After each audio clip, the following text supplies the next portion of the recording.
Savoir et comprendre les plus récentes nouvelles qui nous touchent. Tout savoir en 24 minutes. Bienvenue à Tout savoir en 24 minutes. Bonjour Isabelle. Bonjour Alex. On termine la semaine en beauté. Toutes sortes d'actualités qui sont parues aujourd'hui. C'était le sommet, entre autres sur l'immigration à Montréal, ici, entre Québec, le fédéral et les autres provinces aussi. Là, les représentants, les divers ministres de l'immigration qui étaient sur place pour parler. Je viens de divulgacher, d'immigration, tout justement. Mark Miller, donc le ministre fédéral, qui était présent avec Mme Fréchette, entre autres, et tous leurs homologues. Et là, on a eu quelques petites révélations tout à l'heure. Mme Fréchette parlait d'une bonne rencontre, mais il y a beaucoup de travail à faire encore. Puis c'était vraiment un ton qui était déjà entamé plus tôt cette semaine par François Legault, on se comprend, qui avait déjà réitéré une fois de plus. 560 000 immigrants temporaires. Au Québec. Au Québec seulement. Il dit, étonnez-vous pas qu'on n'ait pas de logement pour tout ce monde-là. Là. Ben oui, puis qu'on ait de la difficulté à fournir des services, qu'on ait de la difficulté à bien intégrer ces gens-là, qu'on ait de la difficulté à trouver des places en garderie, des places à l'école, des cours de francisation. Et c'est la faute du fédéral. Et c'est la faute du fédéral, effectivement. Puis c'est même en imageant, j'ai beaucoup aimé l'image de M. Legault, là, parce que 560 000, c'est comme... c'est un chiffre, mais de dire c'est l'équivalent de toute la ville de Québec au complet qui s'est ajouté dans les derniers temps dans l'ensemble de la province. Ça fait du monde en maudit. Et là, même si on s'entend pas exactement sur ce chiffre-là de 560 000, là, Pablo Rodriguez, le ministre fédéral, lieutenant québécois aussi du gouvernement, qui a dit que les chiffres de M. Legault, c'était pas exactement la réalité, mais sur le fond, par contre, on s'entend, il y a trop d'immigration temporaire en ce moment au pays. Donc, une des choses qui était sur la table, entre autres, aujourd'hui, c'est de la redistribution de ces nouveaux arrivants, parce que c'est ça qui est difficile aussi. Là, les gens issus de l'immigration temporaire arrivent beaucoup plus au Québec que dans le reste du pays. Là. Ça inclut, entre autres, les demandeurs d'asile, les réfugiés et autres. Et là, proportionnellement, l'Ontario, par exemple, va recevoir à peu près son niveau de nouveaux arrivants comme ça. Le Québec, c'est comme 2 fois plus, si c'est pas encore plus, que ce qu'on est censé pouvoir accueillir. Là. Donc, est-ce qu'on va être capable de redistribuer ces gens-là? Et on n'a pas l'argent qui devrait venir avec. C'est ça l'enjeu aussi. Et on n'a pas l'argent qui devrait venir avec. Parce qu'on fait le travail d'Ottawa, puis normalement, c'est prévu qu'Ottawa paye une partie de ses couleurs. Après tout, c'est eux qui ont décidé de signer l'entente sur les tiers pays sûrs qui fait en sorte qu'on accueille comme ça ici des demandeurs d'asile. Donc, c'est un épineux sujet aussi, Isabelle, non seulement parce que c'est toujours sensible qu'on parle de aussi, ça, puis parce que derrière les chiffres, il y a toujours des êtres humains. Puis les besoins sont réels, sont criants, sont pressants, autant dans le logement que tout ce qu'on vient de nommer. Mais quand même, c'est des gens derrière chaque chiffre. Il y a une personne, il y a une famille, il y a un être humain. Puis là, de les redistribuer dans le reste du pays, oui, c'est un bon souhait. C'est ce qu'il va falloir faire éventuellement. Mais de quelle manière tu fais ça? Tu peux pas juste remplir un avion puis décider de les parachuter un peu partout dans le pays. Mais je pense aussi, Alex, que là, on voit des immigrants qui, d'eux-mêmes, retournent d'où ils viennent. Parce qu'ils se rendent compte que ce qu'on leur a promis, ils l'ont pas véritablement sur le terrain ici. Et ça, je pense que ça montre aussi que, tu sais, on a beau se péter les bretelles, faire des campagnes pour aller convaincre des gens de venir immigrer ici, parce que même le Québec le fait, là, ils ont des missions pour aller convaincre des gens de venir, tu sais. Fait que François Legault, il se plaint, mais en même temps, il y a quand même des missions québécoises ailleurs. Alors, qu'est-ce qu'on fait, là? Donc, c'est une excellente question. Qu'est-ce qu'on fait? C'était pour ça qu'on s'est assis aujourd'hui. Là, on verra qu'est-ce que... On a-tu abouti à quelque chose? Là, c'est pas clair pour l'instant. On a juste entendu rapidement. C'est ça, c'est pas fini tout à fait. On aura un peu plus d'informations plus tard. Tout savoir en 24 minutes. Du côté de Québec solidaire, aujourd'hui, on s'est enfargé, on va le dire de cette manière-là, du côté de la porte-parole par intérim, Madame Christine Labricot, porte-parole plutôt, qui était dans un point de presse aujourd'hui dans la ville de la circonscription qu'elle représente, à Sherbrooke, mêlée de presse, et là, se fait questionner sur son avenir politique. Et là, elle a répondu avec une phrase qui fait beaucoup d'écho avec une autre qu'on a entendue cette semaine dans la bouche d'un autre politicien bien connu, M. Pierre Fitzgibbon, ministre de l'Économie et de l'Énergie, parce que quand on lui a demandé si elle comptait terminer son mandat... Oui, c'est comme la question des journalistes cette semaine. Oui, pourquoi pas? C'est une question qu'on pose comme ça. Mais particulièrement dans une époque, un moment où on voit de plus en plus d'élus quitter en plein mandat, pas terminer ce pourquoi ils ont été élus complètement, la durée au complet. Et là, Mme Labricot commençait à répondre en disant tous les élus, vous savez, à tous les pays, tous les paliers doivent prendre des décisions difficiles. Je prends pas d'engagement que je suis pas certaine de pouvoir respecter. Je veux finir mon mandat, mais on sait jamais ce qui peut se passer, puis on sait pas si ma santé va me permettre d'aller là. Elle a fini par rectifier par la suite, là, puis on peut se comprendre que clairement, il y a des gens des communications du parti qui ont parlé dans le casque, comme on dit, qui ont dû dire, là, s'il te plaît, cette semaine, tu peux le temps de faire ça. La seule réponse que tu peux dire, c'est oui, j'ai l'intention de finir mon mandat.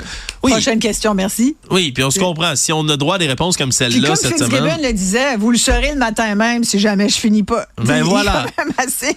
C'est au moins lui, avec sa façon assez raide de nous dire des affaires, il l'a quand même dit. Oui, puis Mario Dumont le dit souvent ici à l'émission, il dit toujours, regarde, en politique, là, jamais ils vont dire, jamais personne dit, ouais, là, je vais partir avant. Mais non, c'est ça. C'est exactement ce que M. Fitzgibbon fait. Ouais. Ça va être le matin même. Donc, mais c'est quand même une perspective. C'est fascinant. C'est une question de journaliste qui va à la pêche, tu comprends? Ben oui. Puis qui devait sourire jusqu'à ses oreilles. Mord pas à l'hameçon, tu sais. Mais elle le fait. Vendredi, on est vulnérable. La semaine est longue. C'est comme, mais tu vois arriver ça, là, comme tellement gros. Oui. Mais c'est que ça fait. Puis quand même.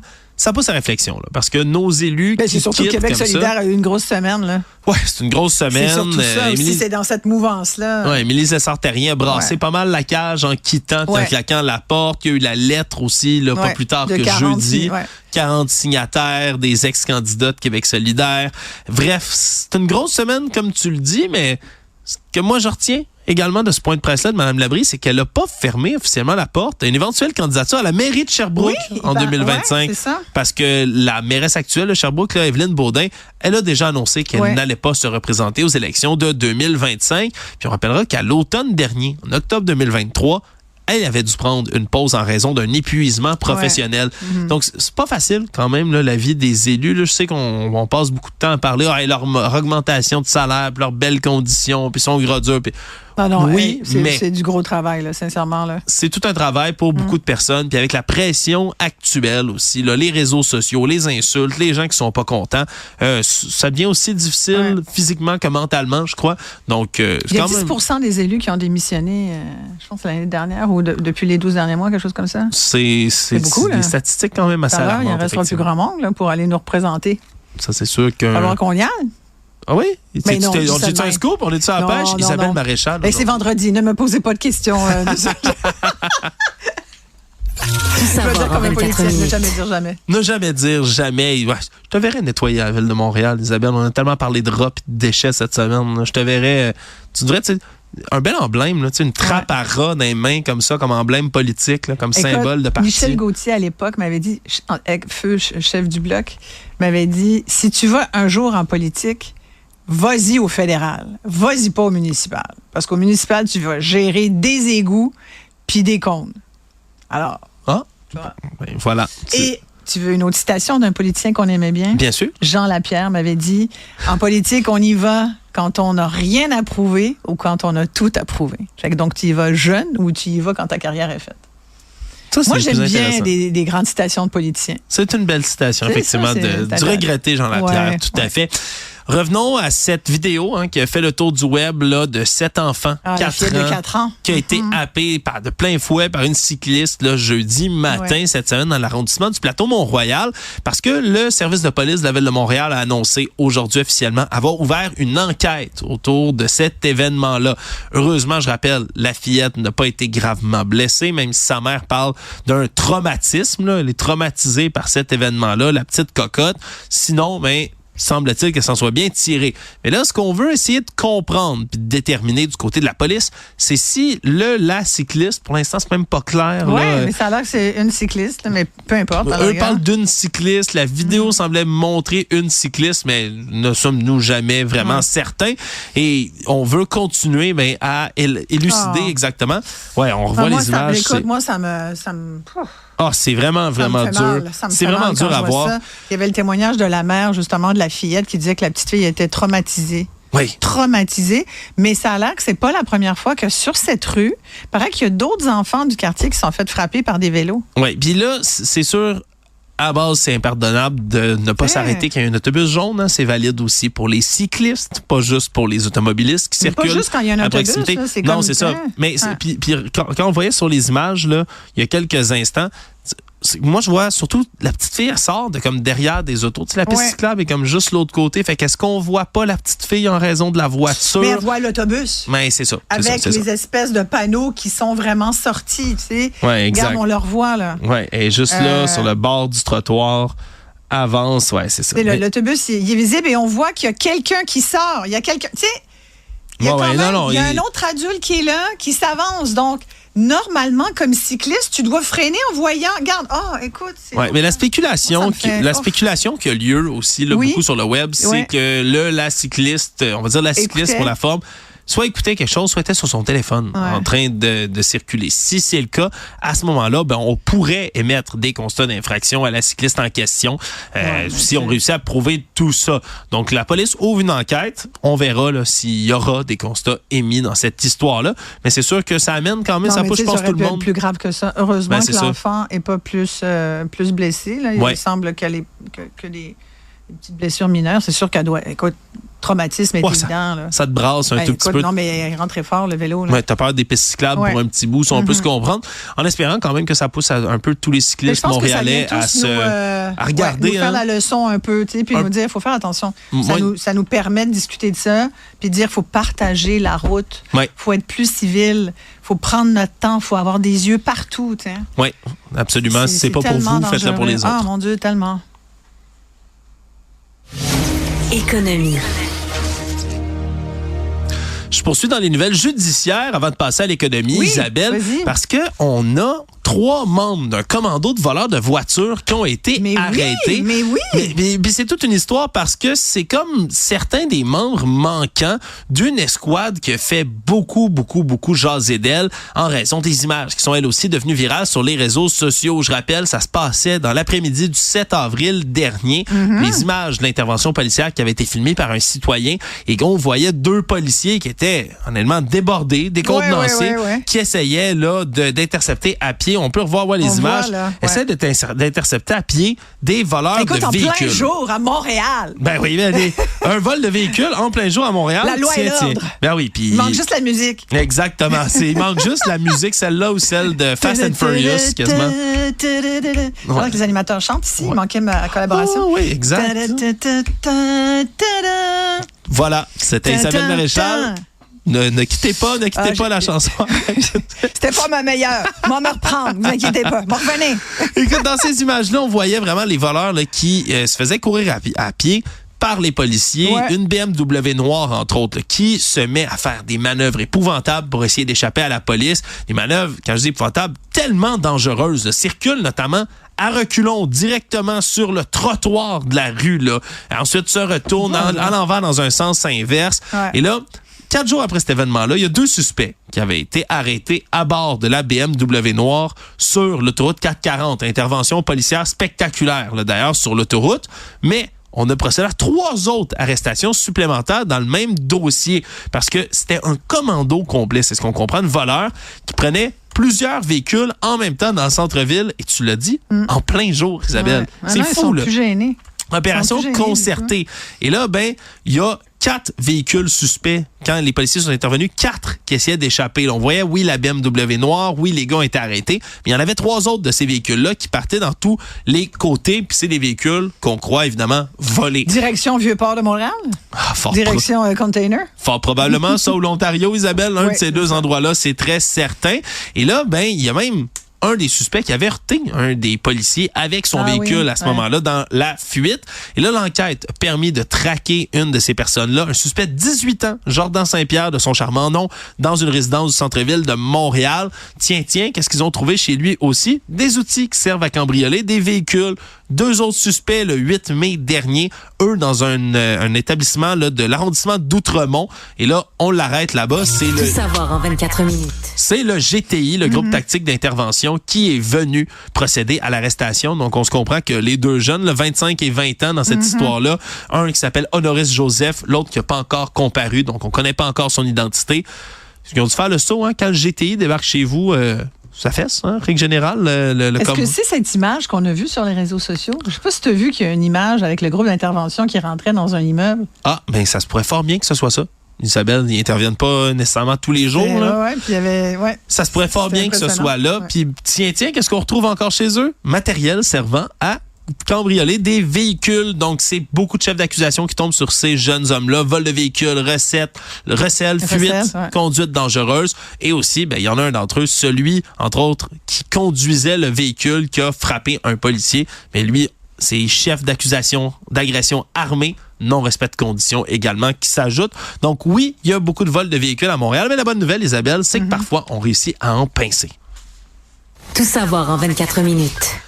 Ce matin, Isabelle, j'ai fait une entrevue alors que je remplaçais Alexandre Dubé à l'animation. Entrevue avec notre collègue Anne-Sophie Poiré qui a écrit tout un dossier pour le 24 heures, le journal. Je ne sais pas si tu as eu le temps de voir ça, le lait maternel le trafic qu'on peut en faire. J'ai failli t'en parler ce matin avec Benoît dans notre rencontre. Écoute, il y avait tellement de sujets. Elle est venue me raconter. C'est incroyable, ça. Elle est venue me raconter, puis je l'explique pour nos auditeurs qui n'ont pas eu l'occasion d'aller entendre cette entrevue ou encore lire le dossier dans le journal Le 24 heures. Il n'est pas trop tard, faites-le. Mais elle a entendu parler de cette espèce de pratique que certaines personnes, on va les appeler des gym bros, des gars de gym, qui veulent boire du lait maternel parce que selon eux, ça donnerait toutes sortes de protéines, d'anticorps, de l'énergie là, quand tu consommes ça. Puis comme c'est fait pour qu'un bébé prenne de la masse, mais toi aussi, gros gars de 6 pieds 2, tu vas prendre de la masse. J'ai lu effectivement l'article de cette journaliste et il y en a même un gars qui disait que lui, il avait pas été allaité par sa maman, puis qu'il voulait, son rêve, c'était de goûter à du lait maternel. Ouais, moi, j'ai envie de dire, faut consulter. Là, exact. Parce que Anne-Sophie Poiré, elle a décidé de mettre une fausse annonce. C'est du lait maternel d'une de ses amies, mais c'est elle qui se fait passer pour la donneuse de lait, la femme ayant tout juste accouché. Et là, surprise, il y a juste une femme qui essaie d'acheter du lait maternel. C'est illégal, soit dit en passant, de faire c'est bon tout de ça. Le mentionner quand même. Mais c'est juste... Tout le reste, c'est des hommes qui lui écrivent. Oui, il y en a que c'est pour l'exercice physique, mais il y a cet homme, justement, dégueulasse qui dit « Je te donne 200$ pour venir têter ton sein pendant 15 minutes parce que je n'ai jamais goûté à du lait maternel. » Je suis épuisée des fois. Moi aussi. J'étais dans un tel état.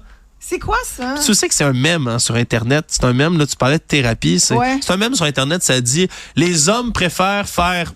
X affaires que d'aller en thérapie, par exemple. C'est tout le temps comme des comportements un peu gnochons que des gars vont préférer faire.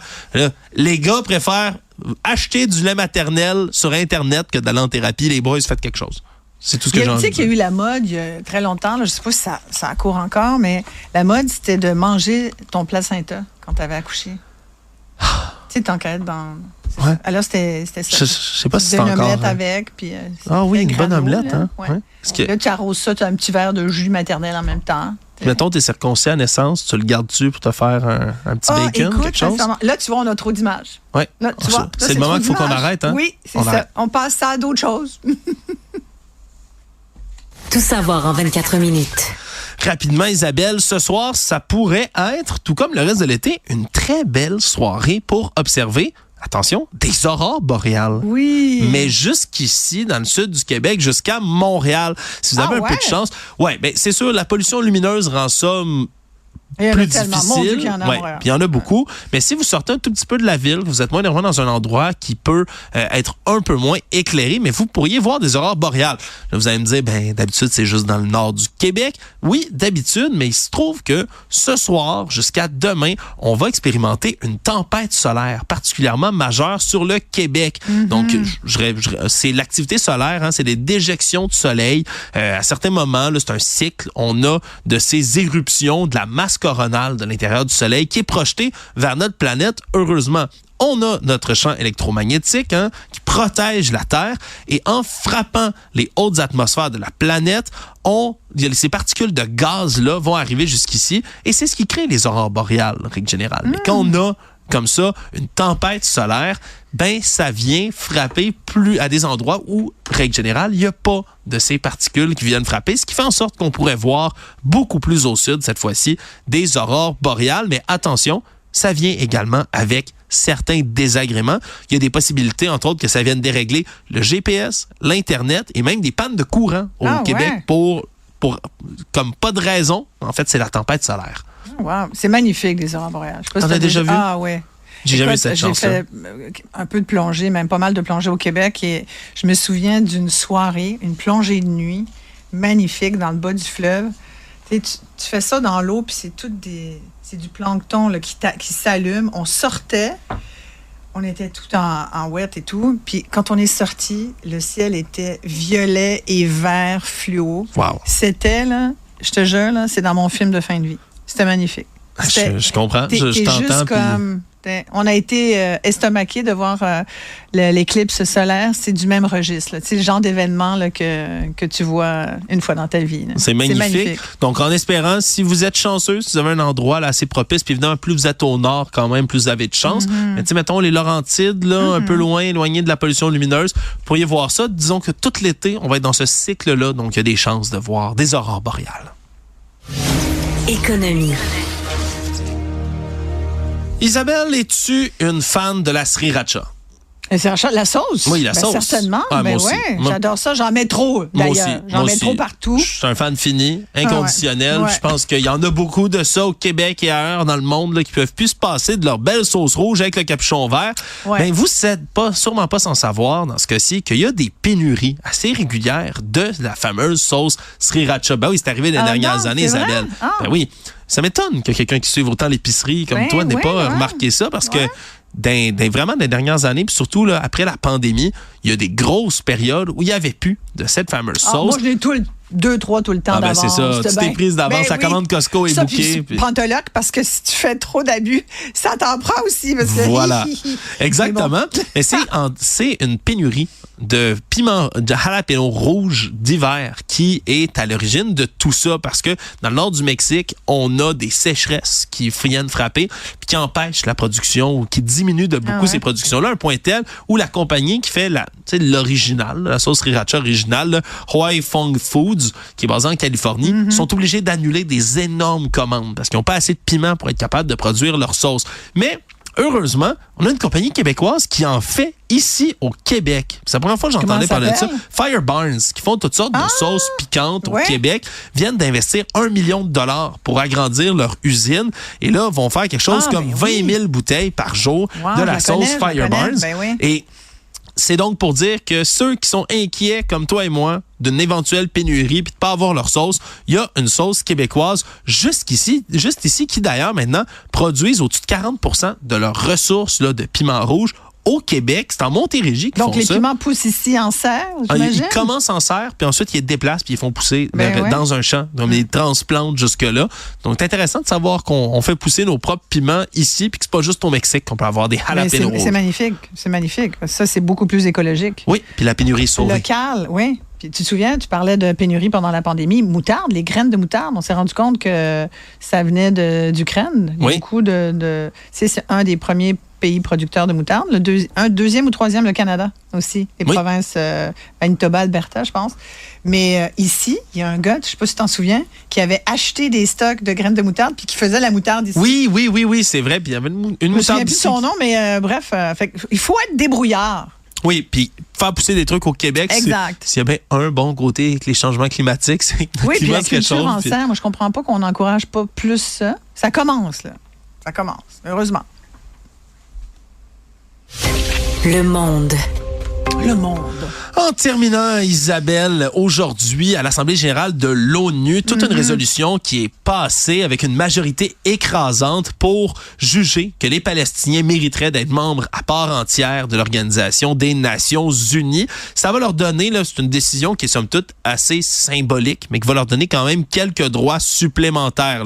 Vont pouvoir, par exemple, là, amener des motions sans devoir passer par un chaperon, si on veut, un autre État qui, lui, est membre. Mais de manière globale, ça risque pas de passer complètement. Parce que les États-Unis sont sur le Conseil de sécurité de l'ONU et le Conseil de sécurité un seul des 5 membres peut mettre son veto puis tout tombe à l'eau. C'est à peu près comme ça que ça fonctionne, si je le simplifie.